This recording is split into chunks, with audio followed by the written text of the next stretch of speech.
Hey family, it's Tasha, Mom Bear Prepping. So today we're going to get into it. Welcome to the channel. Welcome back to the channel. Glad you're here supporting me. I really do appreciate it. And we're going to talk about it. So today I want to talk about what's going to happen, what's going to come, right? Bad things that are going to happen once that food disappears off those shelves. And then if you then know the bad things that is going to happen and know what to expect or what could happen, then you can take those things and prepare for those things, right? Making sure those things don't happen to you and your family directly, okay? So some thoughts when I was talking about this, you guys, is it's so crazy because for years and years and years, folks like me and channels like this have been warning about this type of stuff for years, right? Hey, this is going to happen. This is going to happen. And really this last year, a lot of crazy coincidences and things have happened that are going to be detrimental to our food supply system. And yet we still have this,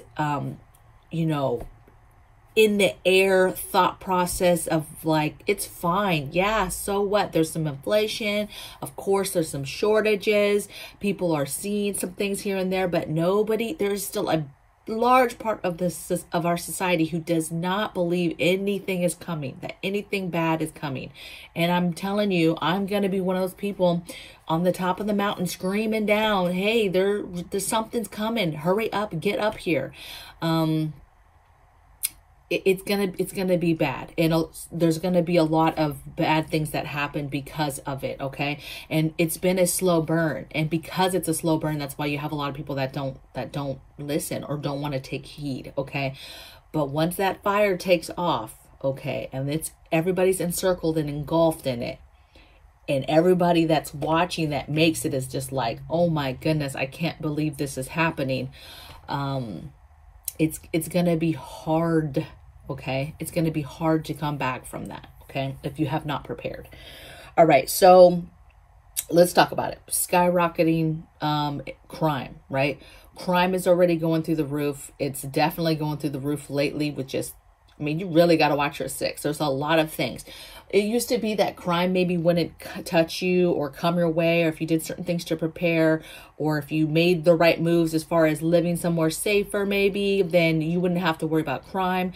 And I think that more people than not are going to have to worry about crime coming to their door. Not necessarily coming right to your door, but maybe, right?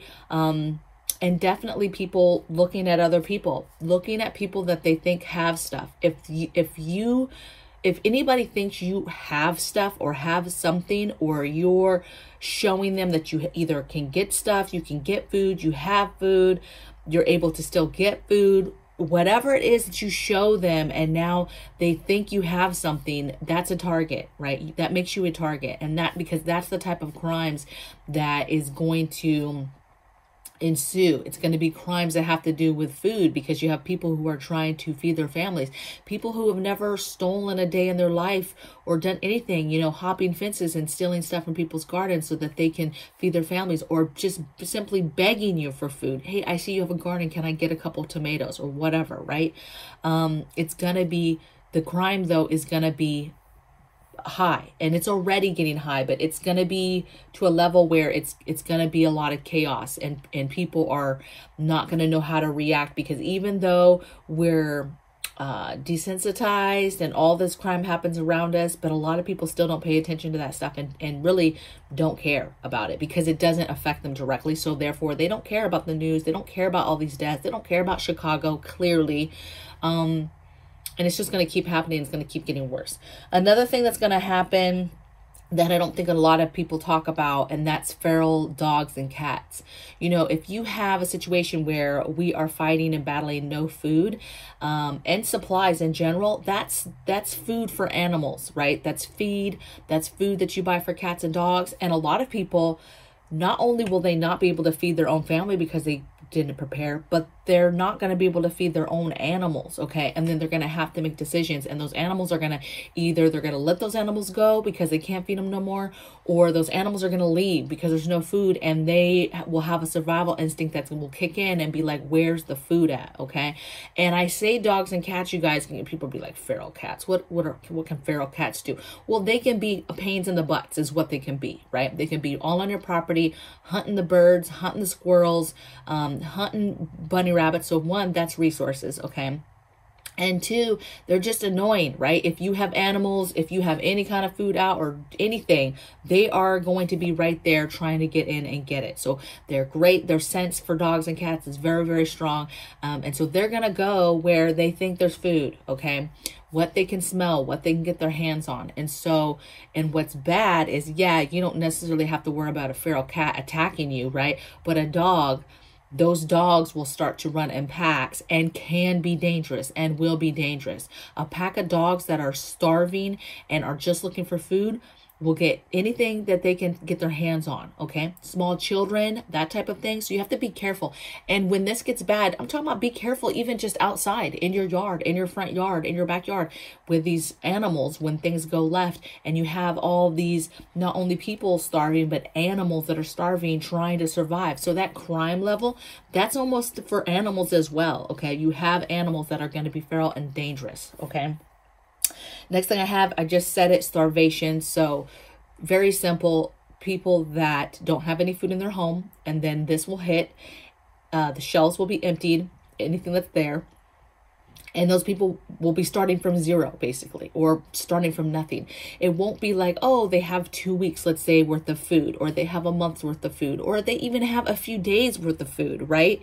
And them trying to figure out, okay, I have a day's worth of food, 2 days worth of food. What am I going to do? You're talking about people who have nothing in their homes. Okay. They eat out every single meal.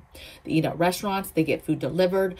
And that's not just, you know, some people that are poor and, or people that, you know, just who cares? The young people, right? This is older people. This is people that work. Okay. That like people who really make a lot of money, but they work so much that that's not a priority for them. Like there's such a big part of society that depend on their meals one by one like that, okay? They don't have anything in their fridge at home, right? They don't have food in the cupboards. They don't have time to do it, is their thought process, right? And so it's meals, right? A lot of people that have money, okay, get their meals delivered, like fancy families getting their meals delivered. Oh, what are we having? Well, we're having spaghetti and bread, but it's delivered from a restaurant every night, like that type of thing. There's a lot of people that do that, okay? Not to mention people that don't make a lot of money or fixed income and didn't have a lot of food at one time in their home. And so they're going to be hurting right from jump. And especially if people do not realize that they need to start rationing right away. See, people are going to panic, but they're going to, you know, they're going to panic. I only have 2 weeks. I only have 2 weeks. But in their mind somewhere, they're not going to be able to believe it. And they're going to be like, oh, well, the food will come back, or the government will help me, or there'll be some kind of ration system. So I'll get mines, right? Oh, I'll go to the food bank. They have all these things that they're going to be thinking about, and they're never going to think about they should ration from jump, right?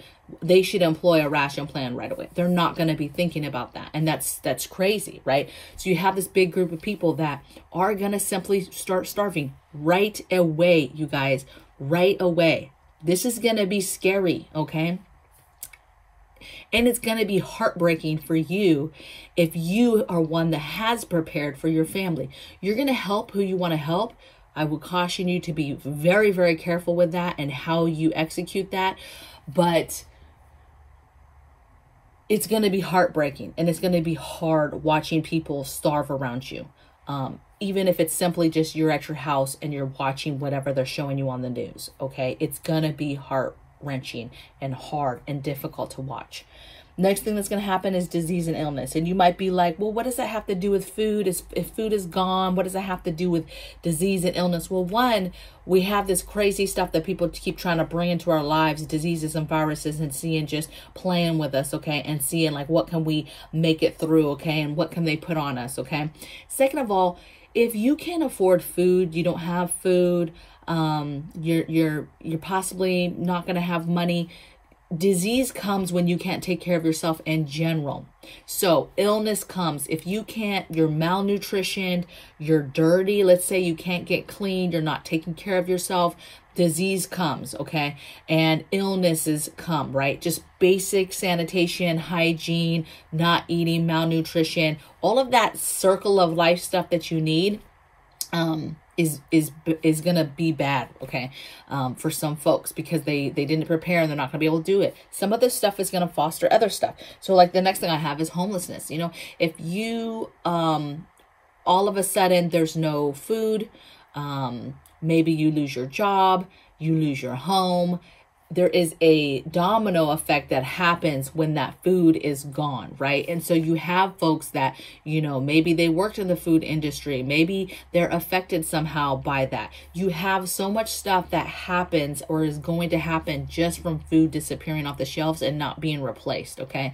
And so you're going to have despair, right? You're going to have people who are just simply not going to, they're just going to lose their stuff. They're just going to let everything go to the wayside and go like depression mode, or like lose their homes and want to end their lives because there's no food, right? They're going to be in such despair, or this feeling of like, I have nothing to eat. I have nothing to provide for my family. Instead of buckling down and being like, okay, well, I still have a job. I'm going to just keep this house. We're going to try to get food where we can. But a lot of people are not going to be able to mentally handle it. And so other life-altering things are going to happen. Bankruptcies, homelessness, houses being lost, people living in their homes, crime happening. There's going to be a lot of crazy stuff that people just can't handle, okay? Next thing I have is, this is a big one, increase in drug and alcohol abuse. You know, people, again, having an outlet, trying to handle a bad situation. So you're going to have people, and you might be like, okay, well, the food's gone, so what, we're just all going to do drugs and drink liquor. But a lot of people will turn to that, okay, to drown their sorrows, to keep that belly full, right? Not only keep that belly full with that liquor, but it keeps them, you know, a little bit of like, okay, I'm feeling good, right? And they'll just fall into that, you know, abyss of that, of trying to heal themselves and how they feel and what's going on with them, like that despair of a, you know, imagine a family, a mom or a dad, and they can't provide food for their little kids, and before you know it, they're, you know, turning to the bottle, or they're turning to some drugs so that they don't think about it, so that it's not so hard for them to think about, that their kids are literally starving in front of them, okay? It's not something that's a secret that when bad things happen, people want to turn to stuff that comforts them, and alcohol and drugs is one of those things, okay? Trust me, there's other things you can turn to, like God, like prayer, like when this happens, I'm gonna be praying hardcore, okay? You better just stay on your knees, because you're gonna need the help. You can't do it by yourself, okay? Next thing I have is unemployment. So the reason why I have unemployment on here is because kind of what I just talked about, but no food, okay? Imagine no food. Anybody that works in any kind of food industry, gone, right? There's no reason to have a restaurant, fast food, grocery stores, food distribution places, any kind of food, truckers that deliver food, all the people that, the plants that prepare the food, right? Processing plants, all of these things that have to do with food, okay? The job is collectively centered around food and the food industry in some capacity. Those jobs are in danger. Why does Walmart need a full store of all these employees when there ain't no food? Or there's even 25% of the food. That's 75% of the people they don't need, okay? And so that is a lot of people. I tell my sister all the time, you know, she works at Walmart, and I'm like, listen, you're not going to have a job in the future. Like, you do not have a recession. She had a COVID-proof job. She ain't got no recession-proof job. She don't have a what is coming type, you know, job, right? This is not security when we're going to run out of food. And so food industry people should be concerned, because that's a lot of people just out of work, right? Ain't no Wendy's and Taco Bell and all that stuff. That stuff is gone, girl, gone, okay? There is no more of that, okay? There's no way that when this goes down like this, that those places have enough to keep going. Absolutely not. You know, unless they scale it down to one product that they absolutely can get. But I'm telling you, it's not. They're all gonna go under, okay, and get shut down. Next thing I have is a rationing system. Now this is important. This is where I say they loosely, okay, are going to start employing rationing systems. This is you getting in the system, right? This is you being tracked in some type of way of how much food you guys are getting, and depending on the government to get this food and to be in this system and to track to make sure everything is fair for everybody. I'm telling you right now, I'm not doing it. You know, it's one thing to get in a food line where you're not giving up any information, you know, so that you can appear. I know a lot of people are like, so they can appear like they need food too. That's totally different than literally giving all your info and getting into and literally put into a system for the beginning of global rationing systems. Like I'm not doing that. Okay. And that's why you prepare, so that you can be self-sufficient and not have to do that, you know. And if somebody comes and knocking like, why haven't you signed up for this? You're not starving. And I'd be like, listen, I have some food that I'm growing out back. Like, we're some rabbits. We're just gonna eat some lettuce and I'll be fine. And if I go away, if I die, I die. I just would try to play it off like I'm just going to try to live off of the food that I grow, period. Right. You know, I don't know. I don't even know what this looks like, you guys, because we've never gone through anything even remotely like this before. Next thing I have is, I got two more for you guys, okay? And these, if you've noticed, I'm getting a little bit deeper and a little bit deeper as far as the impact, okay, and the craziness. Next one is, again, agenda stuff, global compliance. This is compliance. Whoever has the food rules the people. Period. Whoever has the food is in charge. People can talk a big game all day long. Oh, I'm not, F the government. I don't care. Da, da, da, da, da. I'm not taking nothing from them. Do, whatever. I don't like them, whatever.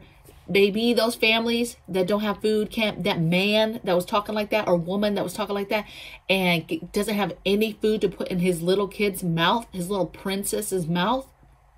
No, no, ma'am, no, sir. They will be the first ones in line saying, where do I sign? What do I do? What do you need from me? Oh, you want to employ me? Now I'm part of they will be the first ones to do it. Okay. They will be the first ones to comply. I'm not going to comply. I'm not going to comply. I'm going to wear the shirt with says I'm not going to comply.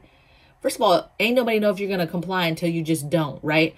A lot of people went through this whole thing, okay, and complied. That is just something so simple, right? And I'm not even saying whether that was good or bad, okay? What I'm saying, though, is if you have people that have no food and are literally starving, they are going to comply. I'm telling you right now, if they haven't prepared and they don't have the things that they need to be able to have the power to say no, I will not comply, and you have the power to feel good about it and know that you prepared to make sure your children had food in their mouths, right? And so that now as an adult, you don't feel like you have to do that and lose a piece of yourself because you didn't simply prepare, okay? Hopefully somebody watching this is listening to me and really listening to these words. And I'm hoping I'm putting a little bit of urgency into you to take charge of your own life and to prepare, okay? Last thing I have is, and this is a little bit to me, this is farther down the road. This wouldn't be immediately after shelves are empty and all this stuff. This is, again, an agenda working towards what the end goal, but things you have to be worried about is seizures of animals, seizures of food that you're growing, maybe seizures of food in your house.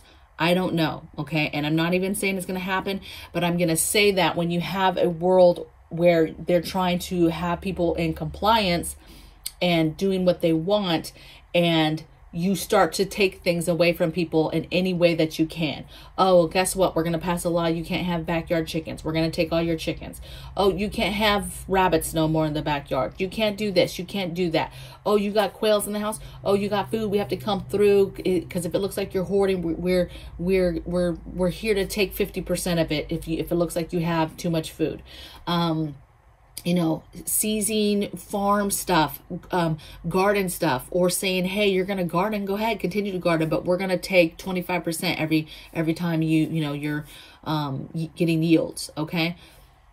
That's the type of stuff that we will get to, okay, in the future. And so a lot of people will be like, why do you even do what you do, Tasha? Why do you want to be self-sufficient? Why do you want to get a homestead when you know one day you're going to have to fight for that? You're going to have to fight for that because somebody's going to come and try to take it. And I'm like, but right now I can do it. And right now I can preserve that food and I can keep that food. And so way down the road, when somebody tries to come and take from me, who cares? Because at that point, baby, I've already preserved the whole world by then. Okay. I got enough for a small town. Okay. Whoever's ride or die with me, we doing it. Okay. And so okay, you want to take the chickens now? Okay. Whatever. Right. Because now is what matters. Preparing now is what matters. You being free right now to get things, to preserve things, to get things, to hide things, to prepare, right? To have different locations that you would move to, like making those connections with people now, right? Community people, that stuff matters now. You are free to just go on the internet and look up anything, download anything, buy anything. We haven't hit the empty shelves yet. But let me tell you, when the empty shelves come, that is where it starts to go downhill. Okay. Prepper Tribe, man, he's always talking about it's downhill from here. It's going to be a steep decline, right? It ain't going to be no hill or, oh, here we go. No, people going to be sliding down. Okay. It's going to be dreadful to watch. Okay. So I hope you guys enjoyed this. Listen, I always say I don't want to send you away without something, but I feel like that's a broken record. You should already continuing to do the things that I tell you to do all the time. If you're brand new and this is your first video, that's food, water, meds. Food, water, meds. Stack that, stack that, stack that. Go to the store today, food, water, meds. Every single time you go to the store, food, water, meds.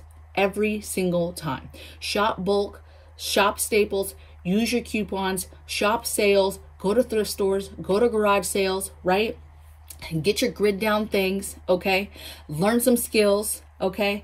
And don't play around with the time that you have left to get ready, okay?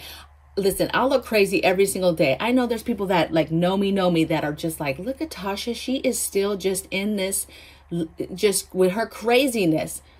I'll be that, okay? I will be that. And I'm okay with that, okay? And the other things is get busy with growing food, indoors, outdoors, grow food, preserve food, buy food, preserve it, over and over and over, repeat. It's an everyday thing. Keep continuing to work towards self-sufficiency. You can live on the grid all day long, but what would you do if you start to lose pieces of that grid? How do you survive? What are the projects and the things you're employing and putting together now to be able to handle if any of those grids go down and you're now off grid? What do you do now to prepare for that? It's not hard, really. It's not hard. It's just that you have a large group of people who have blinders, have technology and social technology blinders on, right? And they're just content with going to work, coming home, maybe going to school, disappearing in games, disappearing in social media, disappearing, in TikTok land, in kitty cat videos. And I say all those things I just said because I've done those things. I'm a gamer. I game. Okay. We game. Hubby games. I game. The kids game. We all have like our own thing.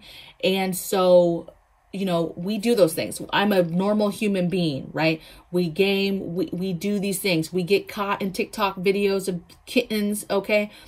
But what I'm saying is the difference is just you've got to take those blinders off and help the folks around you take those blinders off to just see a little bit. Because if you do not take those blinders off and start taking action, you're going to be in a world of hurt.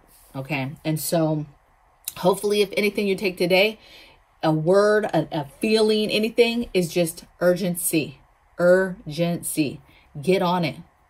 Get it done. Get it going. I don't care if you're on a fixed income, on a budget. Okay, great. Do that budget, but you better be getting a couple cans of something or some bags of rice. You better be working it out and getting what you got to get done. Okay. So, and we got videos on that, right? I have videos on how to do this with not very much money. Okay. So go to the videos, right? Start binging my stuff and learn something, right? So I'll see you guys tomorrow. Let me know in the comments below what you guys think, and take care of your beautiful selves. Bye.